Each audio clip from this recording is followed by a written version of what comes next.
Hello and welcome back to Princess Evangile. But first, have any of you ever been in love before? Love? I have, sure. Really? Yeah, actually I'm in love right now. With whom? With the cutie at the table right now.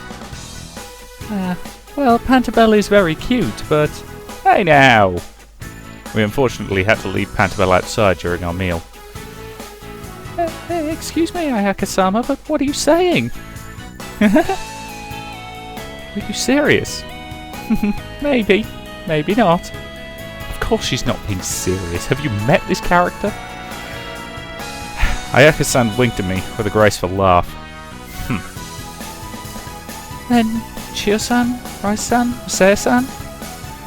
Incidentally, yes, I'm aware of pronouncing Rise's name wrong, but I've now been doing it for 25 parts. I'm not correcting myself now. We exchange a glance. You go first. Ditto. They both just looked at me. I don't know. I can't say that I have, I guess. When I was a kid, there were some girls that I liked. I had a crush on Chio, who's my childhood friend, but I wasn't sure if I liked and had a crush on were the same thing as love. Then the two of you? Hi. And they both shook their heads and turned their eyes out of the window, blushing. I see. I believe I am the same way. There's a reason why I have asked you all this question. And on hearing the serious tone of her voice, we all straightened. The truth is, I have an arranged marriage. Huh? I will never understand arranged marriages. They made a certain kind of sense back in the Middle Ages when you were dealing with, political situations. It was, oh, we're going to marry this princess off to this prince so we can stop being at war with this country. There was a certain logic to them then, but I still maintain it's a really weird way of establishing a treaty. But these days, no. Sorry, but no. An arranged marriage? You mean like a fiancé? That's what it had to be, but it was so surprising that Chio had to confirm it. Yes, that is what it is. Hey now, really? You're getting married? Chio stood up at the table, and Rai-san and Ayaka-san looked concerned as well. She must be worried. An arranged marriage at her age. And she'd hinted at it just now. She wasn't in love with him. That is what my parents have said. However... Your parents? But how do you feel about this? I do not know. You don't know? No. I believe I do not like it. I do not feel any particular affection towards him. However, as I mentioned before, I've never been in love, so I thought perhaps I simply do not know what it means to be in love. Do you feel attracted to him? The man I'm to marry? No, not at all. Then it simply isn't a question. You're definitely not in love with him. Exactly. After all, feelings aren't something you're taught, they're something you feel inside. When you feel that way about something, I think it'll well up inside you naturally. Naturally. That's true. Although sometimes you don't realise it's love until later. But if you still feel doubtful even now, then I'm positive that isn't love. I see. This has been my concern.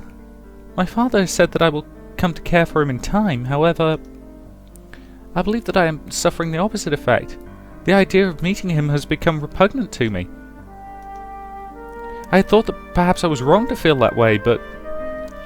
Yeah, I've never understood that classic, oh yeah, well if we marry you off to him, you'll grow affectionate for him in time. That, to me, just immediately makes me think Stockholm Syndrome. Or am I the only one who hears that? It's the, oh yeah, you'll come to love them eventually, if you're stuck with them all the time.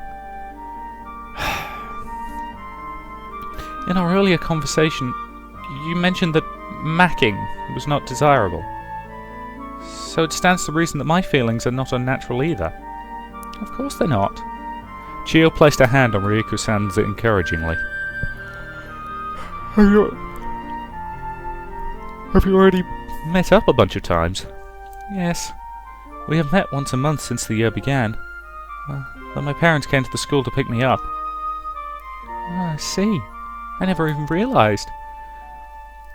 This has been my first protracted interaction with a man. So in order to compare them, I wish to study other men. Ah, that explains that. Ryuko-san seemed a little slow at a glance, but she was actually very wise. That's why she wanted a point of comparison. Sorry, I'm just going to open my curtains because it's a bit dark in here. There we go. Even on the bus, she was studying men. It was her first time getting out to do it after all. When I first met you, Masaya-san, that was my intention as well. And how does he measure up? Let me see. I believe that Masaya-san is far more wonderful. Well, thanks. Hearing that right to my face certainly made me blush. I wish that Masaya-san could be my fiancé. Huh? Hey now, is that where you're going with this, Ryuko-san? Chio stood up in shock. You're idiots. She's posing a hypothetical. She's saying I am preferable to some guy she's only met, what, once a month since the beginning of the year, she said, so what, 3-4 times? Yeah, that makes the main character slightly more preferable to a guy she barely knows. Huh? Going with this? Ryuko-san looked at her in confusion. Well, you know. If you're asking me if I wish to marry him, then I do not know the answer. However, I am far more comfortable speaking with him face to face, just as I am with you, Chio-san. Chio realised that the eyes of everyone in the restaurant were on her, and she slowly sat back down. Just then a waiter came by with her orders. Anyway, shall we eat? We were drinking our small post-meal coffee, called cappuccino apparently, when Rystan stood up. Now then, regarding our earlier conversation. Yes? It seems to me that you already have your conclusion. Have you spoken with your parents about this arranged marriage yet? Yes, with my father. He says that he has searched long and hard for a suitable man for me to marry, and that if I wish to be engaged upon the time of my graduation from Venice's, we must settle the matter of my fiancée now. From the way you spoke, you weren't that concerned about the arrangement from the start, right? Yes, that is true. I thought that this was simply what it was like. This is what an arranged marriage is. That this is what love is. It seems the height of ignorance when I look back on it now, but that was truly what I thought. And that's why it suddenly seems so painful. Raisan completed Ryuko-san's thoughts. I think I understand how you feel. Raisan looked silently into Ryuko-san's face. And then something in Raisan's eyes turned to anger. This is all your fault! Who? You really don't know, you dullard. Ow! She tugged hard on my ear. In other words, it's because she met the sample. Raisan's face relaxed into a smile. That's why the preceding engagement began to feel painful to her. Yes, I'm certain you are right. Ryuko-san turned her eyes to me. I recall that during our first meeting, after Masaya-san transferred, I suddenly felt listless. And the entire time I was there, I felt like I wanted to leave. Earlier, she said that she wished I'd been chosen for her. It seemed like she was actually a little serious about that. I was starting to feel, well, a little bit awkward about all this. Our special transfer student is having some unexpected effects. He really is. I mean no offence to your parents by saying this, so I hope that you will take none. But if they want you to get married right after graduation, it sounds like they don't want you to learn what love is. That is true. I've always wondered why they wish to hurry the matter so much. You know that the first woman, Eve, was expelled from the Garden of Eden when she ate from the Tree of Knowledge? But I think that was only supposed to be a sin in the context of the Old Testament. What do you mean? I went out to find a sample, because I think it's important to know things. Because the more you know, the easier it is to see where you're going. Don't you think that that's a wonderful thing? You are correct. Just as I was expecting the solid call. You truly are the sun. You flatter me. Anyway, I believe it isn't fun to live your whole life on rails, and marriage is an important part of your life. Yes. I wish that I could tell that to Ritsuko too. Huh? Nothing. Well, Ruko, it sounds like you'll just have to turn him down, right? Yes. Ruko-san nodded firmly. My father's opinion on the matter had left me uncertain, but I am now determined. I will refuse him. Firmly. Good. I'm so glad. Hey, Rise. It's about time for us to head back, isn't it? Let me see. Is it? The gate's said to open at a specific time, right? We don't want to miss that, but as long as we're here, why don't we teach you more about the outside world? Ah, I approve. Me too. Me too. How about you, Riko? I'll end up getting caught by the teachers, but I am also in favour of the idea. Sounds great. Personally, I love the arcade. Why don't we go play a few rounds there? Huh? I was about to lead them to my usual arcade when... Is there really an arcade that looks like this? This is... Come on, don't hang back, come on. Let's all try the shovel game. Don't you mean crane? But she ignored my question and prodded everyone into the store.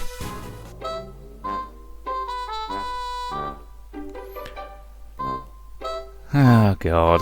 Where the hell are we?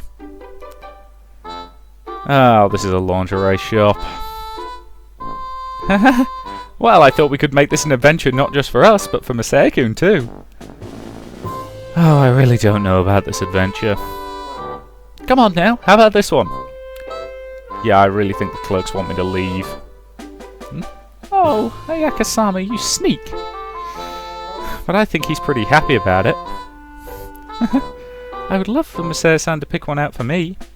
He's not picking anything. Yeah, I would like to second that motion. Masaya, go stand outside. I'm not kidding, I've been in this situation where somebody thinks it's really funny to try and, prod you into a lingerie shop or something like that. It's profoundly annoying. Because let's face it, they're doing it just to embarrass you.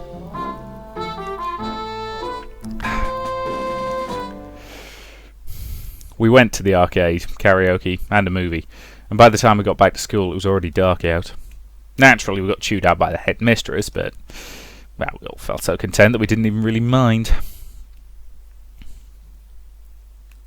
Good, we don't actually have to deal with the headmistress, because... oi! Every time I see the headmistress, I want to deck her. It was 2 days later, and she'd met with her fiancé the night before, and reported to us about it the next day at lunch. I turned him down, firmly. I see. That's wonderful. And we all breathed a sigh of relief. But how did it feel? Surely it could have been easy for you. Yes. I told him very plainly during our meeting, but it was very hard. And I received a thorough scolding. My entire life I've never been on the receiving end of such anger. I was quite surprised that I was capable of it, given the setting. Setting? It was at a restaurant. There were other patrons there too. You mean that's the first time you've done something like that in front of people, huh? Yes. My father stood up and his face turned crimson with rage.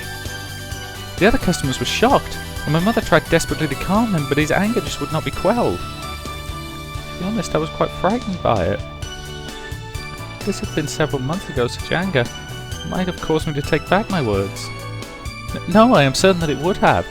Even as angry as he was, my father seemed shocked by my stubborn refusing to concede. And I listened for some time in silence. And then I stood up defiantly and raised my voice to him. Wow, I can't even imagine it. Neither can I. Even I get angry sometimes, but this may have been the first time that I have felt truly enraged. It seems to me that I could not let it stand. If I did, if I blindly accepted the marriage, I would return to the person that I was before.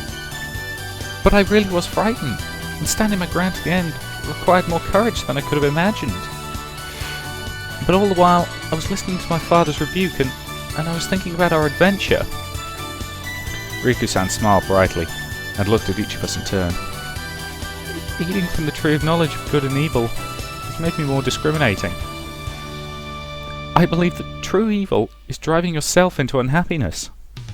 I told my father that I believed he was trying to make me unhappy. And in that moment, my previously eloquent father began to stutter, and then he fell silent. He was probably shocked into silence by the fact his own daughter would say that to his face. The man and his family left the restaurant quietly, and we spent the entire car ride home in silence. At the house, we parted ways with my father and my mother, and she saw me back to Venice's. During the trip, my mother assured me that my father didn't wish for my unhappiness. On the contrary, it was the opposite. Of course, I knew that as well. I told her I just wanted to find happiness for myself, and my mother smiled. I see. That's nice to hear. Yes. And what was the guy like? I'm told he's the only son of the founder of a large corporation. Oh, how distinguished. Good face. He was very handsome. Wow, doesn't sound as bad to me. Even so, my feelings are what they are. Well, that's true. Masaya-kun was broke when he first got scouted, so money ain't everything. Also, this is just between us, but... Yeah? There was also something rather frightening about it. Frightening? About him. His face? No, it was not his outward appearance. Riku-san pursed her lips, searching for the right word. He seemed like the kind of man who would get very angry when things did not go his way. For instance, at the restaurant, he ordered the seasonal rainbow trout, but they'd run out of stock, so he was refused. At that moment I got a glance of his expression and he seemed so very angry, although his actual response was polite. If it only happened once, it could well have just been her imagination, or maybe just overthinking of it. Well, it sounded like if it happened every time they met. If I had married him, I believe I would have lived my life in fear. That is one thing I cannot stand the thought of. I see. Kindness really is the most important thing in a man. In that respect, I would be in good hands with Masaya-san. Huh? I hope that someday you will teach me what it means to be in love, Masaya-san.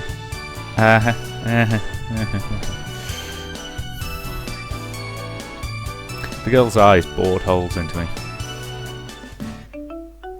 After class, there was a general announcement asking Rai-san, Chio, Ayaka-san and myself to report to the headmistress's office.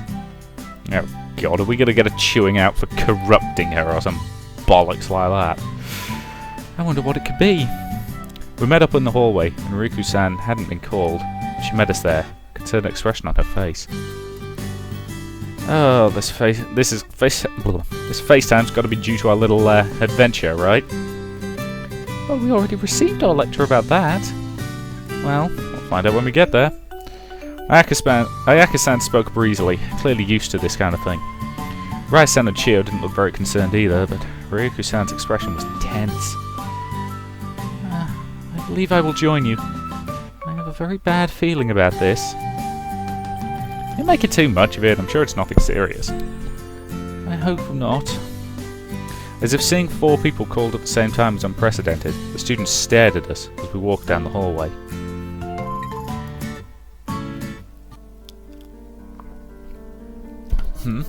I didn't call you, Ruiko.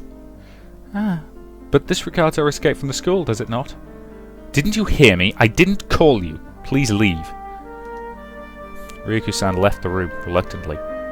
And it wasn't just the headmistress, but the chairwoman, and several other adults, teachers maybe? And there was a heavy air about the room. Now then. The door was closed, and the headmistress turned towards us again. There was not a trace of warmth in her expression. The incident does relate to your excursion last Sunday. No, I am certain of that. It was a strange turn of phrase. This morning, Ryuko's father visited the school.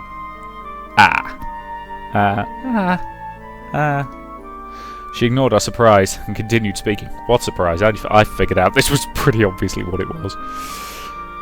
He appeared quite angry, and when I asked him about the circumstances, Riku's father chose a fiancé for her, and yet she turned the man down. I can understand why her father was mad, but why the hell did he have to bring it up to the school? At first, he reluctantly accepted the situation, but then he realised that there was something strange about it. And that is because prior to this episode, Riku had never behaved that way towards him. On the contrary, she seemed to approve of the situation. Why then did she suddenly change her mind?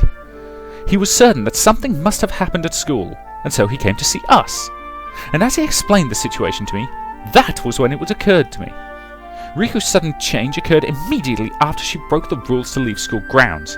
In other words, you put some ideas into her head while you were gone, didn't you? Wait a moment, please. What is it? Answer the question. You used the phrase, put ideas in her head, to mean bad ideas. Isn't that right, Madam Headmistress? Answer the question! In that case, the answer is no, Madam Headmistress. Because the knowledge that Riku-san gained out there wasn't bad at all. Spare me your sophisms, I know it! So that's what happened. Madam Headmistress, it is right to marry someone you... It isn't... Is it... Oh, sorry, is it right? Okay. Madam Headmistress, is it right to have to marry someone you don't love? What gives you the right to interfere in another family's matters? As before, the Headmistress began to pace back and forth in front of us. You have really done it this time. Her father is... We don't have any right. Huh? The Headmistress hadn't expected an argument, and stopped in her tracks. But Riku-san is our friend. Isn't it natural to be worried about your friends? Friends? With a final course tourist, you should learn your place. Wow! I knew you were a... Yeah, let's go with classist. Yo, I knew you were a classist sack of crap, but holy hell, you deserve a smack. Jesus Christ, she is bigoted beyond all reason. Good God. Chio's face went pale with anger, and I couldn't stay silent after that. Learn your place! That's crossing the line. Be quiet. No, I won't be quiet. Because Riku-san doesn't care about things like that. I wonder you would still say that if you knew what her father had said to me. What? Listen to me. Riku's father is going to take her out of school. And we all stared at each other in shock. It goes without saying, doesn't it? Venice's is a school for ladies. For it to turn a girl against her father, who by the sound of it is a dick... Jesus Christ. I know this is a cultural thing, right? But I am sorry. I'm back on my high horse again, people. As I say, I need to get either a soapbox or an actual high horse somehow. But anyway. But yeah, back on the high horse. Guys, trying to force a child to marry someone they've barely met is wrong. And I don't care if it's, you know, oh, it'll be good because it'll bring our two companies closer together. No. You could get away with it during medieval times if you were trying to use it to stop a war, something like that. It was still wrong, but it was wrong done in the service of... Hell, I don't even want to say a greater good because, frankly, that's a terrible way of phrasing it. But, you know, I can understand why it had to happen. Here? Screw it! I'm sorry, I've never understood this idea of, you know, bringing companies together by bringing the families at the heads of them closer together. It's just nonsense. And the idea that, you know, oh, she's learning to disobey me, so I should take her out of school so she learns to obey me again? Bollocks to that. Okay, I think I'm good. Off the high horse now, back to... Turn against. But that marriage was... I told you to be quiet! I instinctively shut my mouth under the weight of a threatening glare. And that is not all. Okunogi Masaya, you are... The headmistress narrowed her eyes and fixed me with a piercing gaze. I am what? Rather than continuing, the headmistress began pacing again. Do you hear me? I do not wish to speak of this to students, but now you leave me no choice. Mr. Kamiyagi, yeah. Mr. Kamiyagi is our biggest supporter. It would not be an exaggeration to say that he is all that is keeping the school afloat monetarily. She was referring to the deep financial problems that dwelled beneath Venice's refined exterior. I'd known about them from the start. I see. The donations that an old private school like this receives must be considerable. And the Kamiyagi family owns a corporation, so their portion is probably significant. We must continue to have Mr. Kamiyagi's support in the future. And so, if money is the issue, couldn't you resolve the issue through gender integration? Rai-san's obvious suggestion caused the headmistress to let out a snort. I thought it was strange that the usually obedient Ruiko would break the rules and leave the school, and it appears to me that she's been influenced by your bad example. It is not a bad example, it is a good example. Are you still insisting on that? How is it bad to learn new things? How is it righteous to turn against one's father? Ruiko-san wasn't just seamlessly rebelling. Marriage is important, so... Rise, I am about to bring up a private matter. Let me tell you what kind of person Riku's fiancé is. He is a wonderful man. And yes, I believe he is an unimpeachable match for Riko. And yet she stubbornly refused him. What reason could she possibly have for that? She didn't love him? Does she need another reason? Love is something that blooms in time. That's what they told Riko-san too, but she couldn't just accept it. What are you saying? And for once she actually responded to me. I took that as a significant and responded honestly. I'm saying she didn't feel like she could fall in love with him in time. And why is that, I wonder? Because she wasn't attracted to him, I guess. But he was unimpeachable! Why then could she not see his appeal? Because people's feelings don't work like clockwork. That is the common wisdom, I suppose, but this situation is different. Is it just me, or whenever she uses the word common, I seem to start almost spitting it? Which, admittedly, does seem to fit the character. I didn't even start doing that on purpose. Huh? Are you still playing dumb with me, Okanogi Misaya? I fell into a silence, generally unsure of what she was talking about. Listen to me. At the sight of her meeting with her fiancé, Riku said, "There is another boy I like right now." What? It is unthinkable that any of the ladies of my school, much less an honor student like Riko, could ever have a boyfriend. Thus the person Riko was alluding to was you, Okanogi Misaya. If I am wrong, please tell me. You aren't wrong? I said it plainly. How dare you say it so bluntly? Is there any reason why I shouldn't? There was no reason to be timid. Riku-san had said it herself. I wish that Misaya-san could be my fiancé. Did you hear that, members of the board? Ignoring my question, the headmistress turned back to the adults lined up behind her. So he has seduced Ryuko after all. Seduced? If he had not, then she would not have coupled with the liberal Rise, the delinquent Ayaka, the final cost tourist Chio who breaks school rules. Okanogi Misaya is the cause of it all. Can any of you object to that statement? It was no one from the board, but a voice behind me that spoke up. I have an objection. A serious objection. Be quiet, Rise. No, I will not be quiet, because there is an error in your understanding. Misaya-san has not seduced anyone. I can close my eyes to just naive sentiments when they remain inside the school, but now parents are getting involved. There is nothing I can do about Ryuko's feelings in the end, but Rise, to play devil's advocate is a grave sin. That is only in the Old Testament, and I do not believe that it is a bad thing. Neither do I. Me neither. Me neither. I'm appalled! Then let me ask you this. What do you think about your classmate being forced to drop out? Well, if we explain things to him, I'm sure he'll understand. You leave me aghast! You are the root of the evil. What could you possibly explain?